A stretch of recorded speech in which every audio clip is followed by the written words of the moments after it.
पता ही नहीं होता है कि हमारा स्पर्म काउंट शून्य है।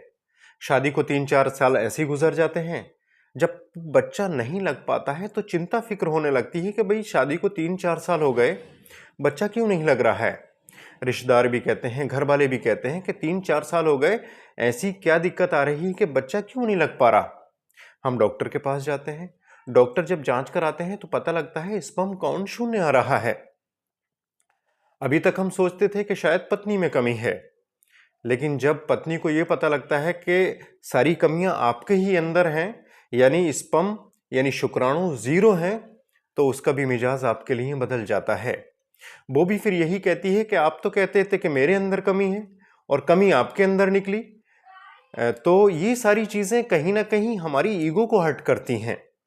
हम एंजाइटी, स्ट्रेस, डिप्रेशन में आ जाते हैं। बहुत सारे विचार हमें घेरने लगते हैं। वंश आगे कैसे बढ़ेगा, लोग क्या कहेंगे, घर वाले क्या कहेंगे, अब इसको कैसे ठीक किया जाए, ये सारे सवालात दिमाग में घूमने लगते हैं।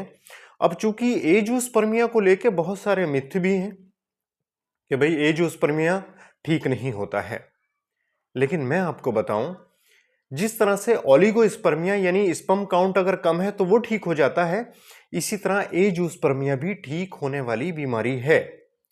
शर्त यह है कुछ चीजें आपको करनी है जो मैं बता रहा हूं, नियमित रूप से 4 से 5 महीने कीजिए, आपका स्पर्म काउंट 0 से नॉर्मल हो जाएगा। वो क्या करना है नोट कीजिए आप। देखिए, अगर आप खराब खाने लेते हो, पैकेट फूड लेते हो, तले मसालेदार ऑयली चीजें लेते हो, कुछ आदतें खराब हैं, तुरंत उनको त्याग दीजिए। 1 घंटा रोज नियमित रूप से तेज कदमों से पैदल चलना है। ये चीजें आपको कंटिन्यू 4-5 महीने लगातार रखनी है।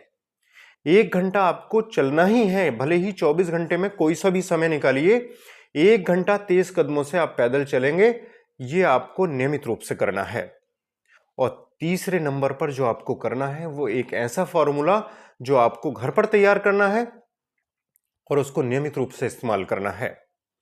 10 ग्राम अश्वगंधा आपको लेनी है ओरिजिनल, 10 ग्राम फूल वाली लौंग ले लीजिए, 10 ग्राम आपको अकरकरा लेना है, 10 ग्राम सफेद इलायची, 1 ग्राम चिलगोजा का ओरिजिनल गोंद, 1 ग्राम जाफरान ओरिजिनल लेकर इनको पाउडर बना लीजिए। और ये पाउडर कुछ इस तरह से बन जाएगा। ये पाउडर आपको इस फॉर्म में बन जाएगा और ये फॉर्म जब आपकी बन जाए, तैयार हो जाए, तो ये 2 चुटकी लगभग 2 चुटकी पाउडर सुबह दोपहर शाम नियमित रूप से दिन में 3 बार लीजिए गुनगुने पानी से।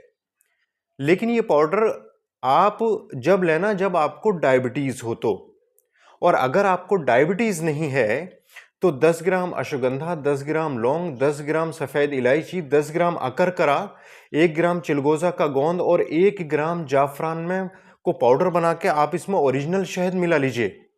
और ये ओरिजिनल शहद को मिलाकर कुछ इस तरह से ये माल्ट तैयार होगा। ये माल्ट इस तरह से तैयार हो जाएगा और ये मान के चलिए कि इसको 1 मटर के दाने के बराबर सुबह, 1 दोपहर, 1 शाम नियमित रूप से 4 से 5 महीने आपको लेना है। और हर महीने आपको सीमेन एनालिसिस करवाना है। आप ये देखेंगे, देखिए दौड़ भी आप कंटिन्यू रखोगे, अच्छा खान पान रखोगे और इस फॉर्मूले को नियमित रूप से आप करोगे, आप ये देखोगे अगर आपका स्पर्म काउंट शून्य है तो वो बढ़ जाएगा, वो नॉर्मल हो जाएगा। अगर स्पर्म काउंट कम है तो वो अपनी नॉर्मल रेंज में आ जाएगा। स्पर्म की हेल्थ बहुत ही बेहतर क्वालिटी की हो जाएगी, यानी जो कमजोर स्पर्म है वो गुड, उनकी हेल्थ बहुत ही स्ट्रांग हो जाएगी। और आप ये देखोगे कि अगर आप बच्चा पैदा नहीं कर पा रहे हो तो इस फॉर्मूले के बाद चूंकि स्पर्म काउंट नॉर्मल हो जाएगा, स्पर्म की हेल्थ अच्छी हो जाएगी, गुड क्वालिटी के स्ट्रांग स्पर्म तैयार होंगे और बच्चा बहुत तेजी से लग जाएगा। तो उम्मीद है ये जानकारी आपको पसंद आई होगी। जानकारी पसंद आई हो तो प्लीज लाइक, शेयर, सब्सक्राइब करके हमें मोटिवेट कीजिएगा। मैं doctor Asif Ali. Next video में फिर मुलाकात होगी। Thank you.